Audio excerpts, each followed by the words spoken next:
Action, 11 দলের action, বিচার বিচার বিচার চাই, কোনো হত্যার বিচার চাই, এই আবু সাঈদ মুগ্ধ শেষ হয়নি যুদ্ধ, এই আবু সাঈদ মুগ্ধ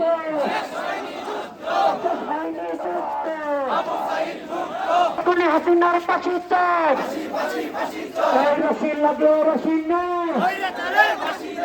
পৃথিবীর ইতিহাসে যতগুলো বিপ্লব হয়েছে বাংলাদেশের শেখ হাসিনার সরকারের মতো লজ্জাজনক পরাজয় পতন হয়নি।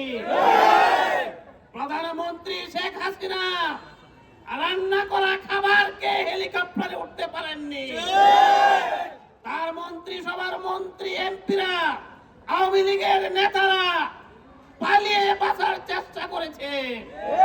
দেশের ভিতরে, দেশের বাহিরে অথবা জেলখানায় তারা রয়েছে। আপনারা জানেন আমাদের আন্দোলনকে সামাল দিতে না পেরে 24-এর 1 জুলাই, 32 জুলাই জামাত ইসলামী এবং ইসলামী ছাত্র শিবিরকে নিষিদ্ধ ঘোষণা করেছিল। তার পরিণতিতে আন্দোলন আরো বেশি দানা বেঁধে উঠে এবং তার অনিবার্য পরিণতি আপনার 5 তারিখে শেখ হাসিনা সরকারের পতন হয়েছে। আপনারা জানেন শেখ হাসিনার আমলের বাংলাদেশের প্রধান বিচারপতি পালিয়ে যেতে বাধ্য হয়েছে। জঙ্গলের ভিতরে কলা পাতায় ঘুমিয়েও তিনি পার পাননি। দুঃখজনক ভাবে বাস্তব, বাইতুল মুকাররম মসজিদের খতিবকেও বাংলাদেশ থেকে পালিয়ে যেতে হয়েছে। এর চাইতে লজ্জার আর কি হতে পারে? আমরা তাই বলছি, ফেসিবাদ কোনোদিন স্থায়ী হয় না, বাংলাদেশে স্থায়ী হবে না, ঠাঁই পাবে না আগামীতে। জুলাই সনদের ভিত্তিতে বাংলাদেশ পরিচালনা করতে হবে। আমরা শুধু শাসকের পরিবর্তন চাই নাই, আমরা চেয়েছিলাম শাসন ব্যবস্থার পরিবর্তন।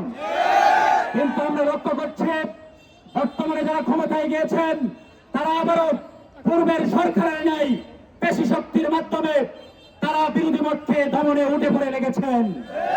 আমরা স্পষ্ট বলতে চাই, আমরা আপনাদের মধ্যে যে প্রতিচ্ছবি দেখতে পাচ্ছি, যে স্বৈরাচারের এদেশের ছাত্র জনতা রাজপথে নেমে আসবে। বিপ্লবী বন্ধুগণ, আমরা বলতে চাই অবিলম্বে যে সকল রাজনৈতিক দলের মত পথের সমন্বয়ে একতাবদ্ধতার মাধ্যমে যেই জুলাই সনদে ঐক্যমত হয়েছিলেন, সেই জুলাই সনদের উপর এদেশের 70% মানুষ ভোট দিয়েছে, অনতিবিলম্বে সেই জুলাই সনদ বাস্তবায়ন করুন। কাজে আমরা বলতে চাই অবিলম্বে জুলাই সনদকে বাস্তবায়ন করুন। সংসদে সরকারি দল, বিরোধী দল অনেক ক্ষেত্রে আমরা এক হয়েছি, কিন্তু জুলাই সনদ বাস্তবায়নের ক্ষেত্রে এখনো আমরা এক হতে পারছি না। আমরা বলতে চাই বর্তমান সংসদে সরকারি দল, বিরোধী দল উভয় দলে আমরা মজবুত। আমরা জুলাই সনদের মাধ্যমে আমরা সেটা প্রমাণ করতে চাই, ভবিষ্যতে আর আমরা মজলুম হতে চাই না।